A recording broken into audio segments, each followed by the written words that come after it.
folks, welcome to Myers Metal Detectors, located in sunny Tampa, Florida, where we sell nothing but fun and adventures, treasure hunting gear, and anything you can imagine for metal detecting. Give us a call, 813-237-1939. Happy hunting and dig deeper. Live from sunny Florida, it's Treasure Talk.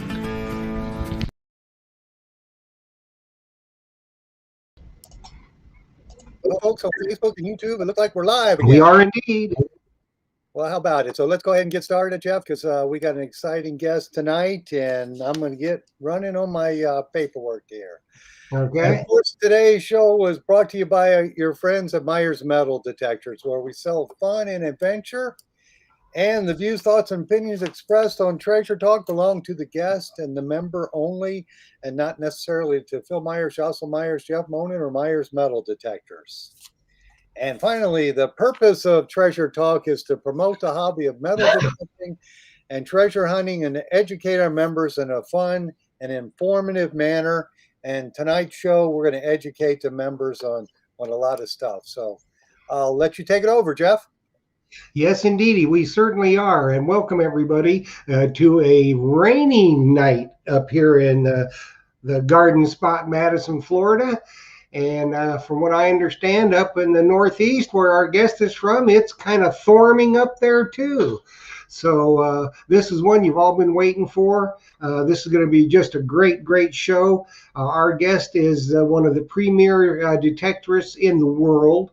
As far as water detecting and finding gold and you know, working on detectors and all that kind of stuff, which he doesn't work on detectors anymore. I want to get that out there, but it's about as good as it gets. So we're very, very happy that he consented to join us tonight for an hour and to help and educate you in a fun and good manner. And without any more blathering from me, let's bring on the one and the only Joe BEACHNUT. Thanks, Jeff. Thanks, Phil. Hey, welcome. And I guess we'll get started right away. Jeff, you know we're live on YouTube and Facebook, correct? We are indeed. Okay, awesome. Well, we've had a load of questions already sent in, but Joe we'll be handing you more questions as people ask them on Facebook and YouTube. Jeff watches YouTube, and my wife is here, and she's doing the Facebook questions. So we'll get started, and most of it is just about your bio. How long have you been detecting? I started in the fall of 2007, and then I hunted the land a little bit, but I went to the water because a friend of mine kept on telling me how good it was. So that started it all right there, the guy I work with. Oh, okay. So at that time, 2007, what detector were you using? Actually, I started with the Explorer on land, and then that winter I jumped on research and found out what the best machine was, and I went with the MyNav Excalibur. I ended up with the 800 first, and I think I paid like $485 for it at the time, but it was used. Oh, okay. But from that point on, I fell in love, and I started watching the forums and picking up little tricks from everybody. Right. And it just all fell together. Absolutely. Now, you got started land hunting. What got you started in land hunting? My friend at work that I work with, he told me about this little park up from where I worked at, and he would go up there, and I would go watch him a couple of times, and I always wanted a metal detector, so that was, what got me started. And he actually showed me a gold coin. So once I seen gold, that was it. That's your white whale, Phil. Now that's a segue into a question I always ask. Have you ever found a gold coin? No, I cheated. I found a gold coin in a ring. Okay. But I found that, Ocean said, but that don't count, I don't think. Nah, that counts. If it was a gold coin, you dug it up with a metal detector. That's what I'm needing to find, a gold coin in a ring or a bezel. Because here in Tampa, there's been so few gold coins found that I'm thinking I'm going to find one on the beach in a bezel or a ring. Okay. All right. So, what machines have you owned in the past, and what are you swinging today? Actually, I'm still using Excalibur, and like over the years, I've done modifications to it where it really helps me when I hunt. I always hunt in pinpoint, and that was my main machine. But I've owned a CTX. I tried it for a little while. Really never liked it. I had a Sea Hunter. I tried that, which is a PI. I didn't. I liked it, but I just didn't. I felt Excalibur was deeper. And then I had a dual field, a White's dual field, and then I had a Garrett Infinium PI, and then I had an old Eric Foster machine. I can't remember. It was it was one of his early machines, but it just didn't never work right. So basically, I've stuck with Excalibur the whole time. All those rings I showed you, I posted. I found all those except for one was found with the CTX. And the rest of them found with Excalibur, and 27 were found with the AQ. So now I'm using the Monab Excalibur 10-inch mostly, and the AQ with the big coil. I do have the small coil, but I actually prefer the bigger coil. On the AQ, and what size coil is that? That's like a 12.7, I think it is. And how does it slide through the water? You don't have to swing fast. The main thing is just keeping it on the ground, very low, and a nice swing, steady swing, because it's all about how fast you swing in the water. You can't go too fast, can't go too slow, but you got to control it because it'll false. Oh, okay. So you got to be right on the speed, constant. Yeah. Or Yeah. Every day is different too, because the water is rougher or calmer, and different locations, the salinity is different too. Right. So you have to worry about salinity and the speed of the water and the speed of your sweep speed. Yeah, basically the conditions. Yeah, but I've used the 8-inch, but I hate to say it, it's just that thing where you think if you take the biggest coil, you're going to do the best, get the deepest. Yeah, well, and which it is. It really is. Yeah, theoretically, on ring-sized targets, bigger coil will do superior depth. Yeah. Anyway. Okay. And the good thing about the AQ too, it's really good on all sizes of rings. It'll hit a like a 1 gram ring at like 14 inches, no problem. Oh, okay. All right. Well, that's good to hear. So, how long have you been using the AQ? I've had it for a year now. For a year, and you're sold on it? Yeah. Well, now let me say this: I still love my Excalibur. But it's like I'll go in with Excalibur and recon the beaches and find areas I feel that the AQ would do good. And then I'm not finding anything with the Excalibur. I'll come back with the AQ, and I tell you what, it'll make a dead beach come alive. Huh. Well, that's what I'm looking for as soon as mine gets here. Yeah. And how much deeper do you think the AQ is than the Excalibur? You know what? My Excalibur gets down about 14, 15 inches at the most on a big ring, and the AQ will get 19, 20. Okay. On the same ring. So you're on 5 or 6 inches. Yeah, so 25 to 30% if my math is right. Yeah. Yeah. And you said with your Excalibur you hunt in all metal mode, in the pinpoint mode. Yes. I have one here. I'll show you.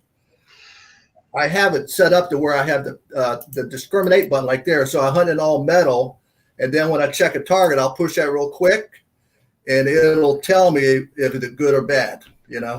And sometimes really deep gold rings will null. Yeah, so you have to dig a couple. Yeah, so I have to dig a couple scoops just to get a really good solid hit before I know if it's good or not. Yeah, because it'll hit it in the pinpoint mode, but it won't hit it in the discriminate mode. Right. Yep. And that's why I argue with people sometimes. I try not to, because they're always telling me, no, the discrimination mode is deeper, and it's not. Otherwise, what you just said, wouldn't be true. You can hear it in pinpoint mode, then you go to discriminate and it doesn't exist. Yeah. Sometimes you won't get it all, and sometimes you'll just get like a quick null. Yeah. And Yeah, and I've had that, and so has Phil. Right. Because basically, when I got rid of my Excalibur because it was just getting too heavy, mhm, and Phil had two Excaliburs that had Joe Beachnut modifications. mhm. As far as I'm concerned, the best modifications out there. Oh, And thank you. so, Phil got one. He commandeered one from me. Yes, I, I he do. had he had some pictures or something he threatened to show somebody. I don't know what it was. Anyway, so we found that as well. A couple of the real hefty gold rings I found about a year and a half ago. It was just a Uh-huh. null. It was just a null, and we always hunt and pinpoint. Yeah. And I Yeah, it's think a big advantage I have over all the local hunters because everybody here they hunt with the Noxus, which is an excellent machine, I think, and the weight is really great.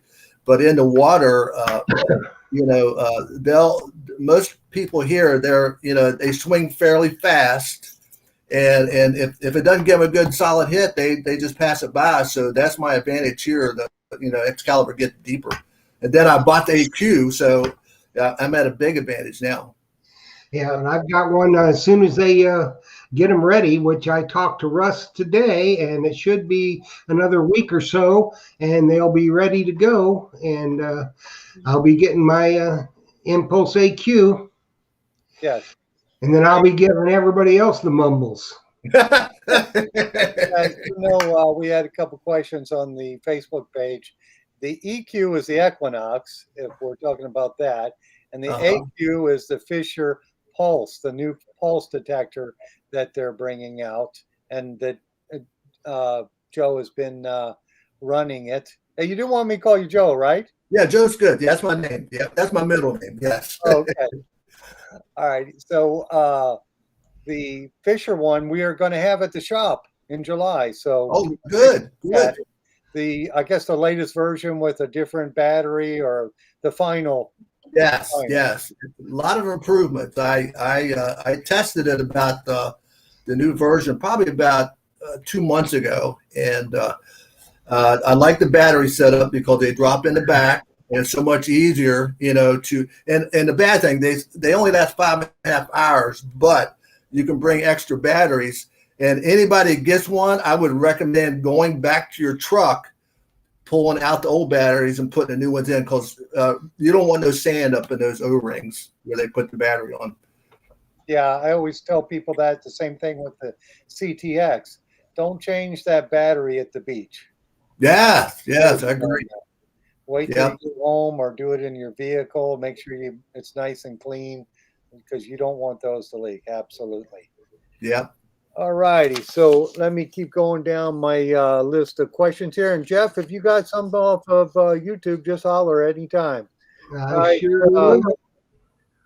And these questions, the first ones out were from Allison Walker. And she's also asking, who's your favorite detectorist? Oh, gosh. You know who my favorite detectorist is? It's the guy that gets out there and hunts every day and doesn't find anything. They have willpower, buddy. Yes. He's cleaning the beach, the guy who does that. Yeah. There's very, very few of those. You're going to find something. Yeah. Well, you know what? There's a couple guys there's Mike Silver in France, I think it is, and LA Jag with his AQ. And then there's Darren in Russia. He does it for a living. And I don't know how he does. He just barely gets by, but he does really. He still finds gold almost every hunt. Nice. So there's some great hunters out there. Really, I'm just one of you guys, a pirate, just having fun. Oh, yeah. It's Looters. We're looters. Looters, yeah. Beach looters. That's what we are. We got a question off I enjoy all YouTube. For sure. They want to know what your favorite machine overall for relics is. Oh, honest to God, I don't want to disappoint anybody, but I hate relic hunting. I'll pass on that one. I will leave it up to the pros, because I'm not a very good land hunter. All the years I hunted, I hunted land a couple years after, 2007, not much, but I started on the water, and I never found a gold ring until I got into the water. And that was summer 2008. Once I got in the water, it took me about 3 months, and I found my first gold ring, and I turned back. But as far as relic hunting, I got friends that do it. They do really well, but I have to pass on that question. Yeah, I have a passion for relic hunting too, but the sites are, you got to do a little more work. You go to the beach and just have a good time. Now, I mean, you like you do, you research Yeah. the beaches. Yeah. But here, there's really no older beaches. You know, most of them are about the same age, and we don't have the big erosion. If you want to see that, you got to go to the east coast of Florida. I'm on the west coast, and it's a nice flat slope going out, so you're not going to have major beach erosion. Yeah. But you're seeing the sand on the Atlantic side now. Yeah. Now you guys got gators, right? Alligators? Yeah.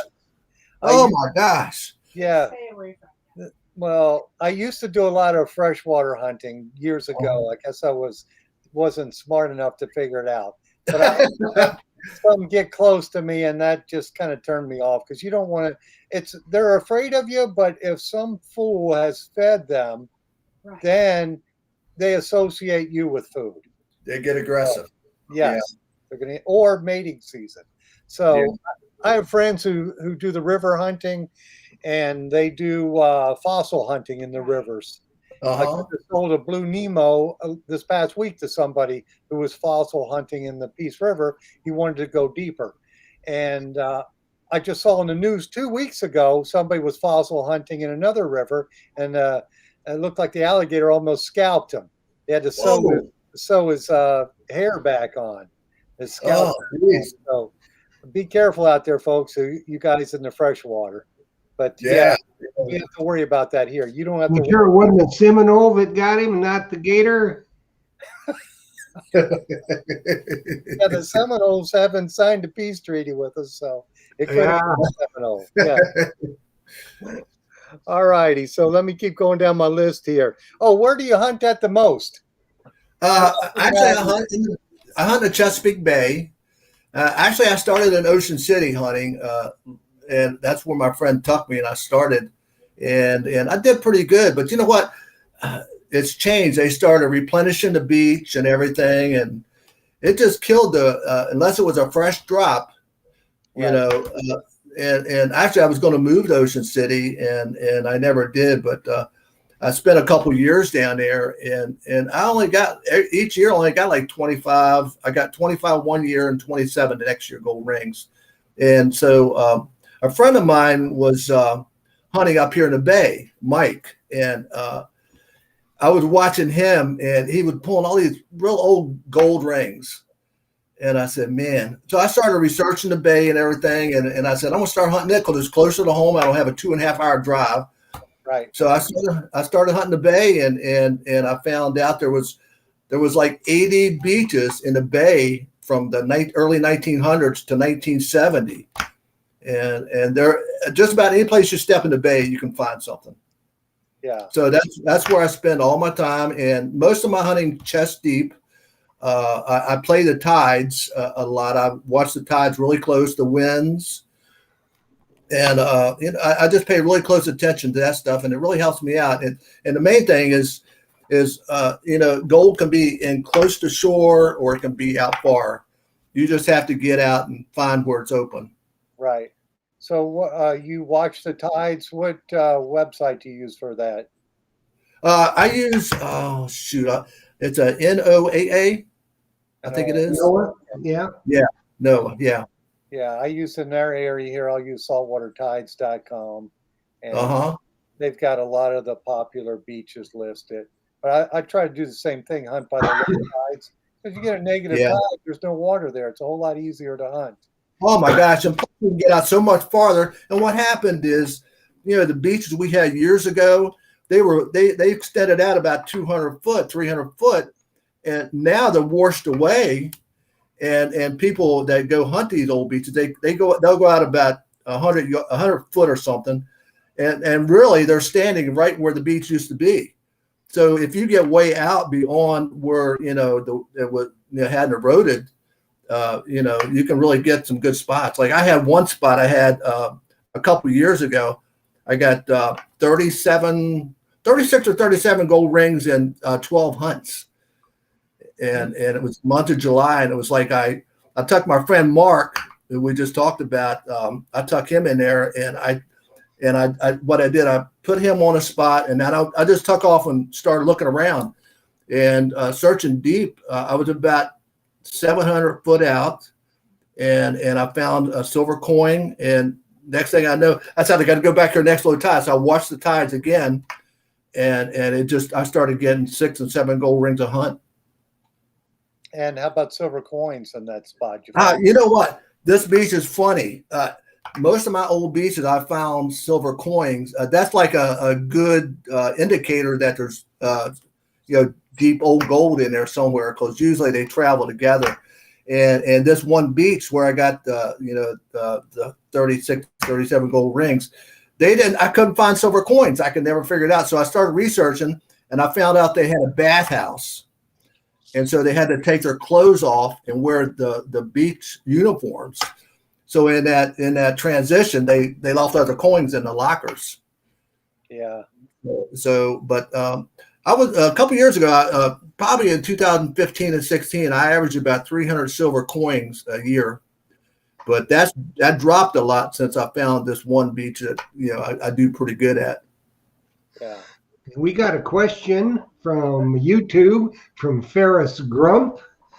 He wants to know if there's any problems with the trashy areas or oyster layered bottoms. Well, it's hard to dig in. I know that, And also, I have to watch out for the dredge, the oyster dredges, because I've stepped in a couple little areas where normally I'll step and I'll take it one step at a time as I'm going out, but the dredges will dig some pretty deep holes, And far as digging in those shells, I got a Stealth 720i, I think it is, and it cuts into the shells really good. And that's something about the AQ too. The Excalibur won't penetrate those shells very well, but the AQ will. Well, that Stealth Scoop's the killer. I tell you what, I've got the 920 IX hybrid. And mine just got the little holes in the, the back. Yes. You gotta have that. Yes. I didn't like the one with the slit, so I had Phil order me the one with the little holes, and I prefer that. Well, I don't know what Phil did. He'll be back in a second. Okay, buddy. I'm here. Here he's coming. He was fiddling. Who knows what he was doing? Yeah, there he is. I was fiddling. I was trying to see Facebook. That was on me. Can you guys hear me now? Huh? You can hear me now, right? Oh, yeah. Okay. You're back. I was trying You're to just smaller. Yeah, that's all right. Yeah. So oyster shells are really tough, tough digging. And that 720 really does a good job. Yeah, that's a little narrower than the 920. But yes, it is. Yes. Yeah, a really good scoop. I saw a lot of those. And, with the carbon fiber handle, makes it where it's not too heavy. But out in the water, the weight's really not that big of an issue. Yeah, exactly. And you know what? If you're going hunting and you do it pretty regularly, you should have the best scoop possible. Right. Absolutely. So we got another question, Phil. Sorry to interrupt. From YouTube. About the settings on the AQ, what you prefer. You know what? I run it really hot, and what happened? When I get out in the water, I have to readjust it, but usually I run the delay about 10 to 12, 10, 11, or 12, and then I'll run the ATS. I run that down at 0. But I can, to calm it down, I'll turn it up to 6. Now you can turn it up farther, but you start killing your depth if you turn it up. Once it gets up around 7, you start killing that depth a little. And it's not a lot; it's just an inch or so. But I want every inch I can get. So I turn the ATS up from 0 to 6, and then the sensitivity I keep it cranked up about 8. So I keep it, and the threshold that's just. The threshold, I just keep at audible just so I can hear it. But one thing about the AQ, when you first turn it on, it it's got you can adjust the threshold, and after it runs for about 15 minutes, I think there's a warm up period. After it runs for about 15 minutes, that threshold will be up pretty loud, so you have to readjust it again. And you're And I using run all basically an all metal, right? yeah, and it's got the tones and mute mode, but I'm not very good at them because I bought the AQ for one reason: I wanted deep. Yeah. So are you able to discriminate out the iron? You can, and I have to learn it still. I got some videos I did of the AQ on a gold ring that I dropped down like a tube, and when I put a piece of crab pot about that long, it's about like a nail, and I put it right next to the top of the tube. And what happened? I dropped the ring in, and I had it on a string, and I swing the AQ by. It still got the gold ring all the way down to about 14 inches, and then it just started to fade. And but you can still hear the gold ring. But the thing is, if you get a big chunk of iron, it doesn't work for me anyway. Maybe there's a way to adjust it, but the smaller pieces, it works pretty good, I think. Yeah, eliminate the smaller iron, but you'll still get bigger iron. Yeah, the big iron's a little. It's just like any other detector, kind of takes over. Yeah, you're going to pick it up regardless. Okay, so not to quit on the AQ, but let's talk about the Excalibur you're using. What Crystal Genzer is asking, what are your settings that you run on that? Well, I run it in pinpoint. That's the most important thing.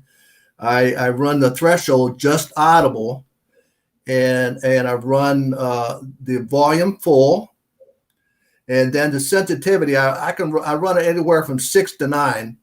6 is straight up, and 9 is like right here, and auto is right here. So I run it really hot, and it's based on the conditions. If the water's rough, I have to turn it down a little bit. But I'd say a good setting is like 7 or 8, and then I run the discrimination on 1. But you got to remember, I have that pinpoint button, right? And all metals more stable than discriminate, right? So I can get away with a lot, and a lot of people talk about how good the Equinox is on targets, like how the Excalibur's slow on discriminating, like when it goes across something, it takes a while for it to catch on. If they're real close, it'll pick up the iron.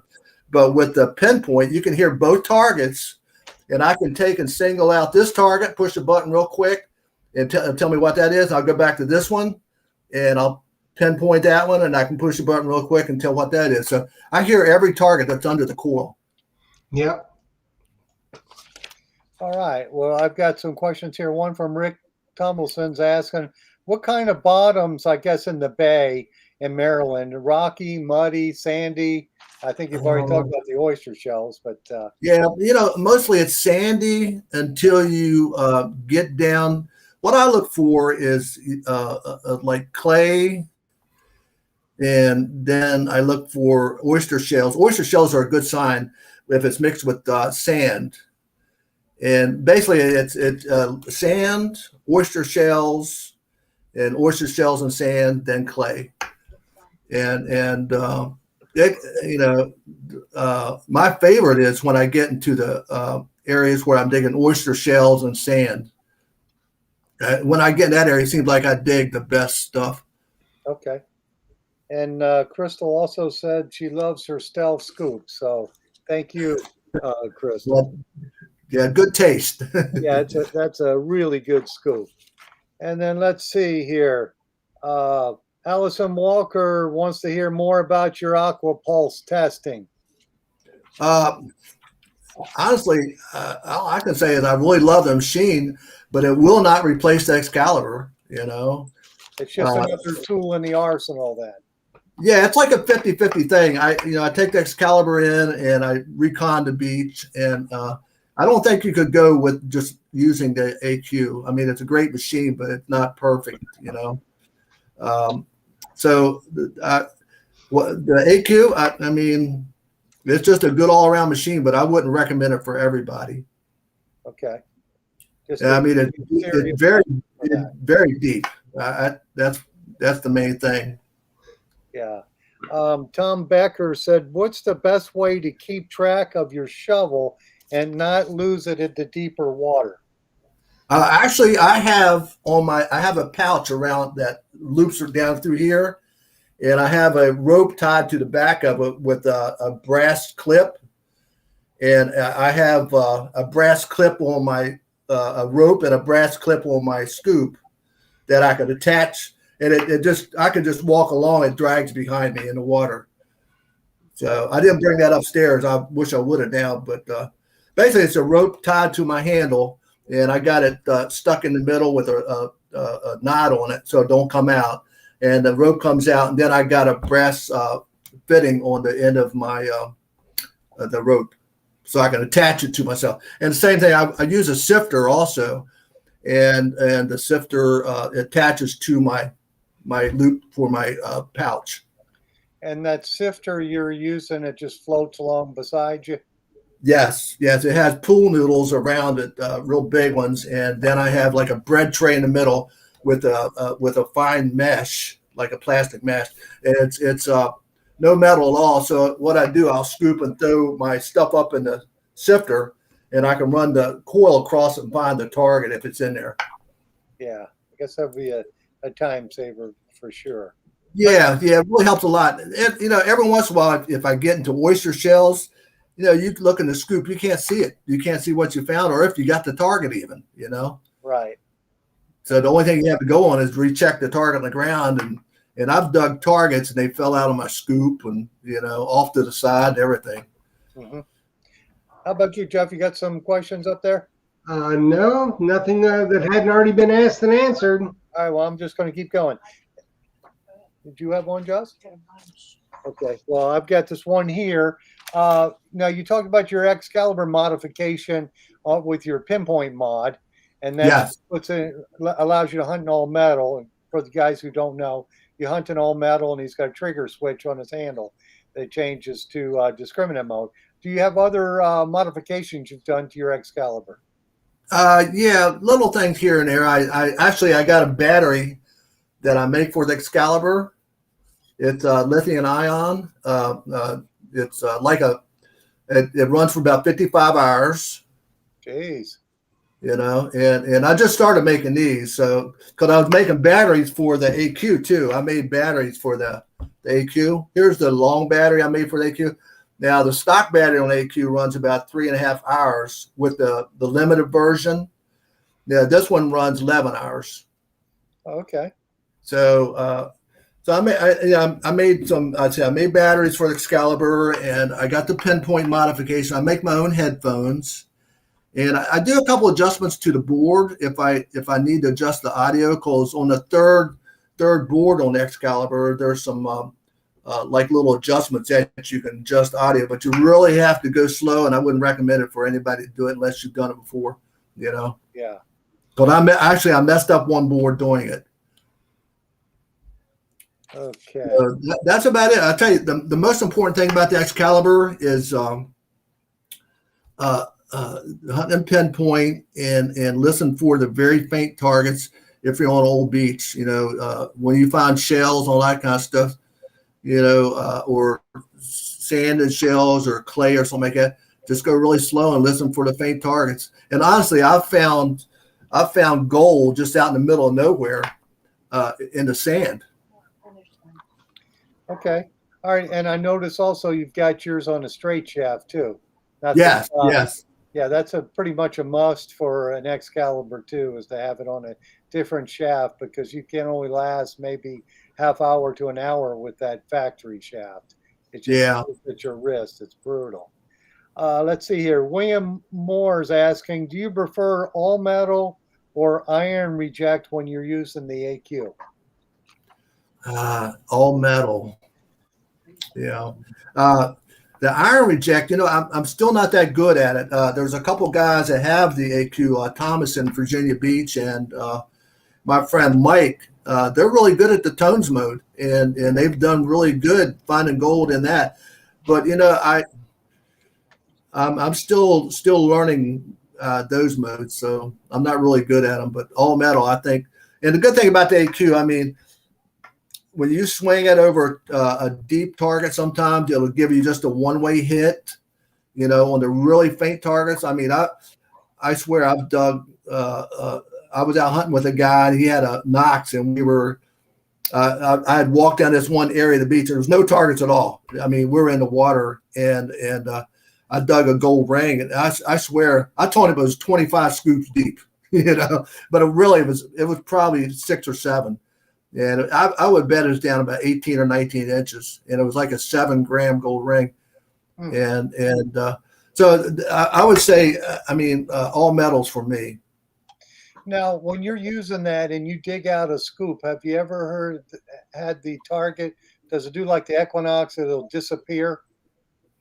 No, but I've had that happen with Excalibur. Yeah, it'll disappear because you've got that air gap between the salt sand and the air. And yeah, your coil's not down in the hole. Yeah. Well, with the AQ, you have to turn the coil on the side too, and kind of run it through the hole to find the target, because the coil sometimes it doesn't fit in the hole, right? Like this, but it'll fit like this, and you just have to kind of, use the edge of the coil to pinpoint with. I found that really good. Yeah, I have that happen when I use mostly it's when I use the larger coil on the Equinox. In the wet sand, you dig a scoop or two out and the target disappears. It's just deeper. I was just curious if that AQ did the same thing, where the coil wouldn't fit in the hole. Yeah. Right. Well, one thing about my machines, they're not real clean looking. Here's my headphones. I mean, I got a camera here because I videotaped all my hunts, and then I got an extra battery for the GoPro to run it off of. And my stuff doesn't look great, but it works. And my pride and joy are my headphones for the Excalibur, because they allow me to hear stuff nobody else can hear. Oh, okay. Hey, Mark Hoover's asked, have you compared the Equinox 800 to the Excalibur? Only during hunts, people I've hunted with, and I tell you, I did a compare with a guy with a CTX. He had a 17-inch coil on it, and we were hitting about the same. I had a 10-inch coil on mine, and he would check targets, and I would check targets and compare. I say, come over here, check this. And with the hunting all metal with my Excalibur, I was able to get as deep as his CTX with the 17-inch coil. Now the Knoxes I've hunted with guys that use the Knox, but I've mostly had the AQ with me, and there's just no comparison there, Okay, so no comparison between the Knox and the AQ? The AQ is much deeper. All righty. And then Allison Walker is asking what scoop you use, but we've said that already. You've got the 720? Yes, yeah. Well, years ago, I used the hoop scoop, which was pretty popular around this area. And then I had a friend that made scoops. He had Diablo scoops. He made those. And then I bought a 720 with the large holes. And I said, this is a scoop. I loved it because it cuts into the shells really well. Right. And then I realized that I needed the small holes like Jeff, with his 720, his 920. And once I got the small holes, I had the perfect scoop with the the carbon fiber handle. Yeah, absolutely. All righty. Well, let's keep going. Did you have anything, Jeff? I don't want to be hogging the mic here. Nope, you're doing all right. Okay. Let's talk about you making the news. I guess past winter. Oh, yeah, that wasn't good. Well, I do a lot of. What happened?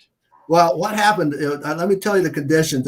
The temperature was in the 30s, and the water temperature was 39 to 42. And I was going to one of my favorite beaches, and it was a nice low tide. And I come out on the beach, and I went north, and then I went out deep, and then I came back down, and I got a bad habit of hunting with my eyes closed because I can concentrate on the audio much better and listen for faint targets. And last thing I remember, I stepped forward and there was nothing. And I went down into the hole and it caught me by surprise. So I took on water. And luckily I had my dry suit on, but I popped back up, but my feet were up too. And the reason why is because I want to show you, I brought my boots here. Now, these are my regular dive boots here that I hunt with all the time. And I have no problem keeping my feet on the bottom. But with these right here, they keep my feet warm, but they hold so much air. And what happened is I couldn't get my feet back on the ground because they had so much air on them. So I'm floating around in the water, and I had a burp valve in my dry suit that come down the neck seal, and it was taking in water. And luckily, I had my sifter with me, and I was able to get it behind my head. And I was floating around. I was trying to paddle, but I was out about 700 foot, so at shoulder deep. And it seemed like all I was doing was going around in circles. And then I could actually there was a point where I could feel the bottom of the water, the bay, and I could push with my scoop. So I was pushing myself along with my scoop, trying to push myself in. And the current was pulling me parallel to the shore, down shore. And so after about 15 minutes, I gave up and I started hollering for help. And luckily, there was a lady walking her dog on shore, and she heard me holler for help. So she called 911, and the park ranger heard her, and the park ranger came down. So they called the fire department and rescue boat 41, which is over in Woodlawn, I think it is. And they were there in 22 minutes. So that was pretty quick. But in the meantime, I was in the water, 39-degree water, and I got hypothermia. Right. And luckily, when they pulled me out, they recognized I wasn't doing great, and so they said my blood pressure was really low. I think my blood pressure was like 64, 47 or something like that. I can't remember for sure, but it was really low.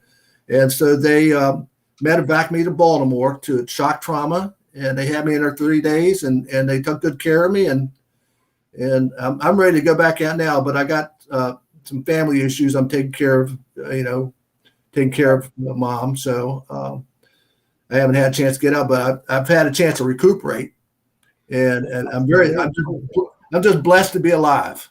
You held on to your detector though, didn't you? Well, what happened is they were. You got to love fire departments.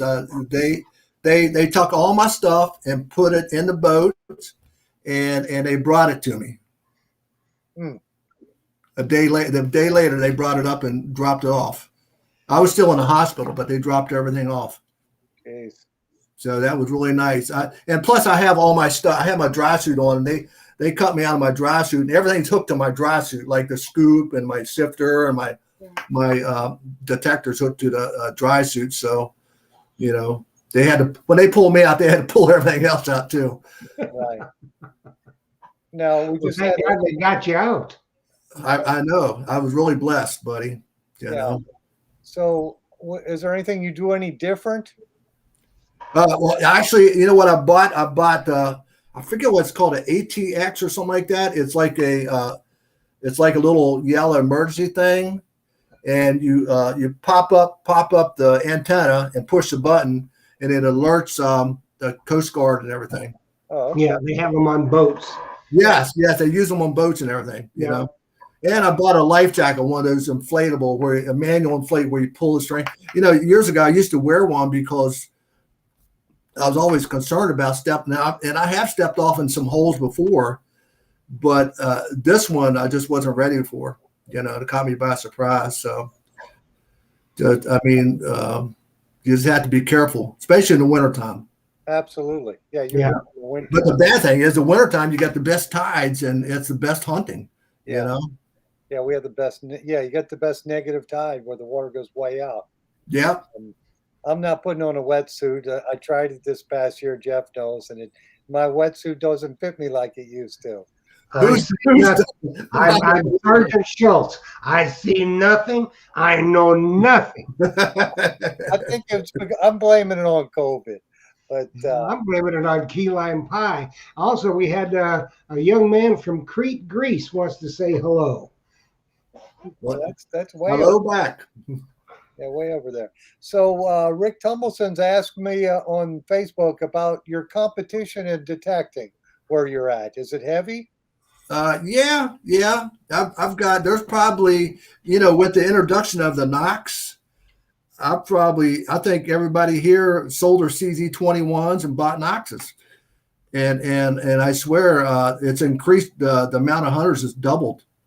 You know, Yeah. but here's the thing. I have this knack for just getting out a lot, finding the right spot, hammering it as long as it lasts. And a lot of these cuts will move parallel to the shore, or they'll move in or they'll move out. So once I find one, and then I just stay on it. And most of my competition, they'll hunt like a couple days a week maybe. And I was hunting 3 and 4 days a week. Mm-hmm.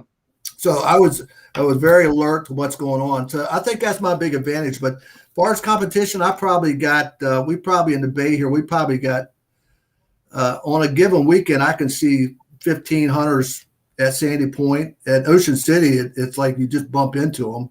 Yeah. And it's just like everywhere else. Now I do have an advantage here. Most of the beaches are private.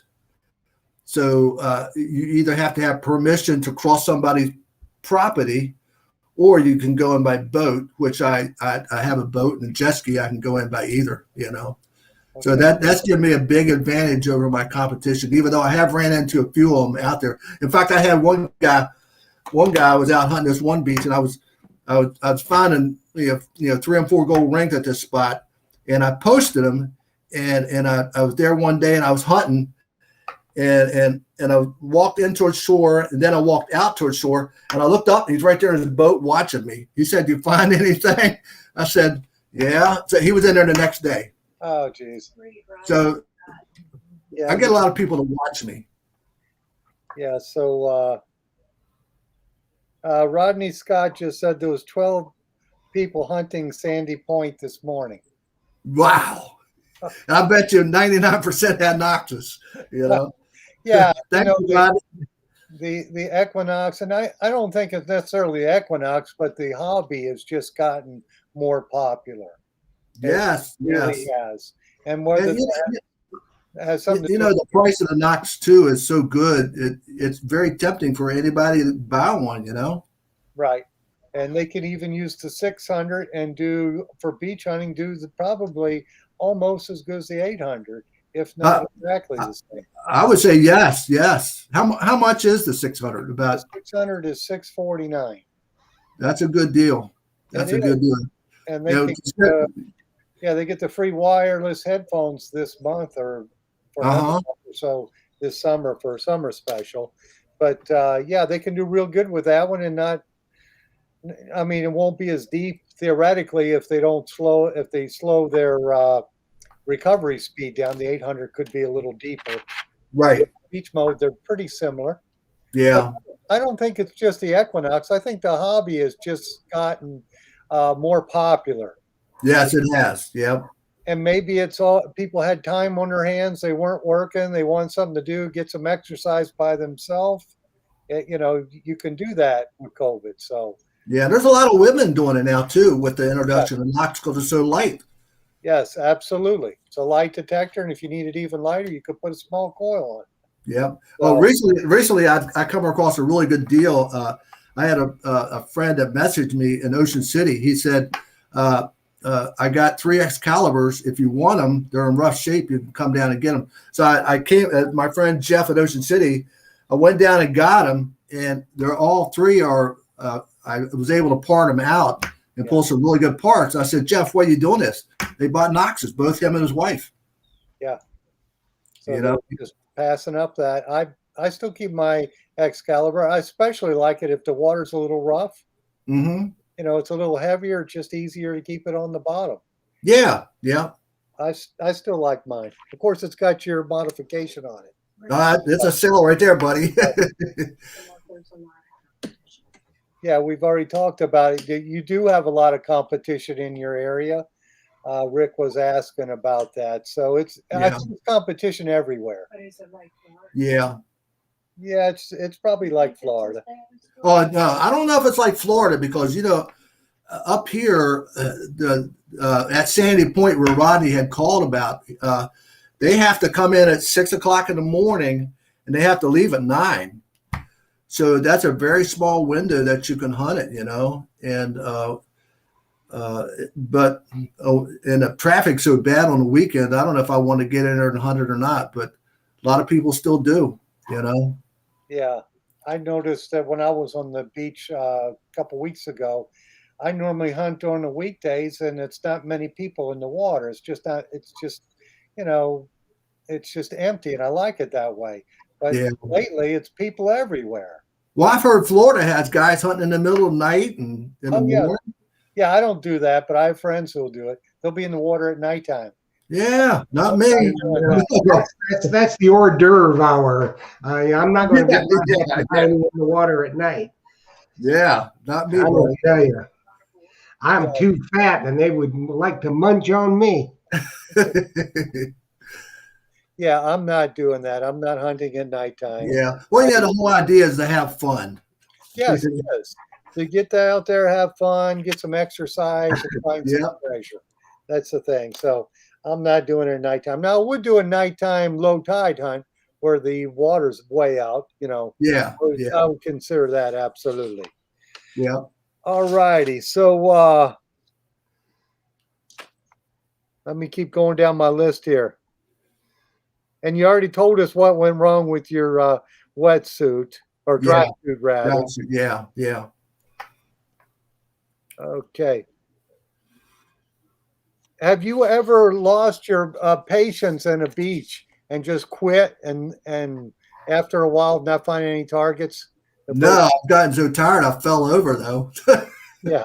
Yeah. How long do you spend on a typical hunt on a beach? Actually, I only hunt about 3 or 4 hours. That's it. Now, if I'm having a really good hunt, like last 2019 July, I think my longest hunt was 6 hours. Okay. Now, Jeff will do that. But the water's so easy. When I come out of water, I feel good. Yeah, I'm not wore out or anything. But I just went for a hunt about 3 weeks ago. I've only been out 4 times since my accident, but I was hunting out far and I wasn't finding anything, and that was my good beach. And so I came in and I was digging a hole and I said, this ain't gonna work. And I was so tired, I just fell right over into the hole. I was so tired. Oh, geez. But I left at that. So I don't know if you call it frustration, but it was like I just, I wasn't finding anything, so it was time to leave. Yeah. Now, what is the coolest item you've dug in the water? Found this right here. I found this in Ocean City, Maryland. I don't know if you can see it. Oh, yeah, that's a nice one. Yeah, it's a 2-carat platinum diamond ring. And I found it in Ocean City. I was going underneath the pier. It was dusk. And I was coming under the pier. And I was up kind of high. And there was a black sand line. I was right there. And I got a target. I dug it. And when I picked this one up, I looked at the stone, and I looked at the stone. I said, this is junk. It's too big. So I stuck it in my pouch. And so I swung again. And I got another target. And then I got one of the other outside bands. And I said, that's kind of heavy. So after I dug all 3 of them, I left. And I called my friend OC Cop and said, we got to meet in the morning. I want to show you something I found, And so I took it to him. He said, that's really nice. And so I ended up taking to Jared Jewelers, and they said it was valued at 23 retail value. Now, not that you get this, but it was 23 to 27,000. So that was my best find ever. Geez, somebody had a bad day. Well, there was probably a divorce soon after that. Yeah. Yeah. Or somebody threw it. Well, Yeah. they were all within like a 3 foot area. So I think what happened, she had it on her chair or her towel, and she pulled the towel up and they fell off. Yes. They were so close together, you know. Or a divorcee chucked it. That's what we're going with. Yeah, all three at once. All three at once. Yeah, Had enough of you, and she threw it. yeah. Yeah. So that's your coolest find. Now, That's the coolest find. Yeah. how about your you haven't found a old gold coin, but what is your oldest silver coin you've dug? Silver does really bad in the bay. Yeah. It. I guess my oldest coin was my best oldest coins are B nickels because they do pretty good in the bay, and they're like 1890s. But everything else, if that's old, usually it'll just crumble up. Yeah. Or they'll get paper thin. Do they get paper thin? Oh my gosh, yeah. You take them apart, and they're like paper thin, and they got little holes in them, and there's not really much worth them. But silver, I mean, I sent in some silver a couple years ago. I had over 300 coins. I got a check for $625, I think it was. So, I do find a lot of $50, and they seem to hold up a little bit better. But they're all walking Liberty dollars and Franklin. I dig a lot of Franklins too. But I think a lot of these older beaches, they actually gave them out as incentive to the kids, and the kids lost them in the water. Yeah. Yeah, so I imagine the $50 hold up pretty good because they're thicker. But Yeah, a lot more meat to them. Yes, yeah, yes. your dimes and your quarters would be ate up by the salt. I've Yeah. put some in Sulphur Springs here, and they'll be paper thin, even from the 40s or 50s. They'll be just super thin. Wow. Now, have you found any weapons or guns? I found a gun one time, but I took it in the shore and I left it in the water and I called the police. That was in Pasadena, if you know where that's at. Yeah, absolutely. And I took it in the shore and I left it in the water. Called the police. They came out and picked it up.